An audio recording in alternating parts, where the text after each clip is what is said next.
at Energy. Let's talk about sort of fast forward. What's it going to look like? You're describing some capabilities with your employee experiences, et cetera.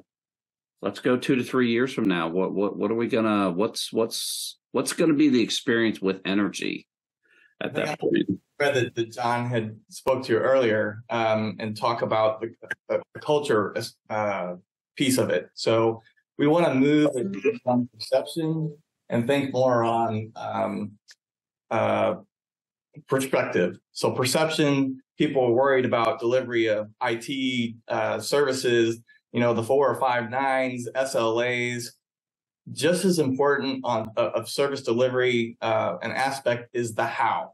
Empathy was mentioned before, and it's how you deliver the services. So if we have folks that are calling up to the service desk and they're getting a cold experience, the service is still delivered, but it's the empathy. It's a forcing function, moving away from perception, meeting SLAs to the perspective, putting yourself in the seat of the customer to understand how they are feeling, and how we can provide a better service by addressing the feeling side of the house.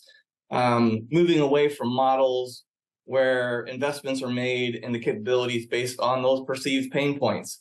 Customer experience should be opening up those bi-directional communications and the channels that were mentioned before, so that we start to take that feedback that we don't have today and incorporate that into service strategy.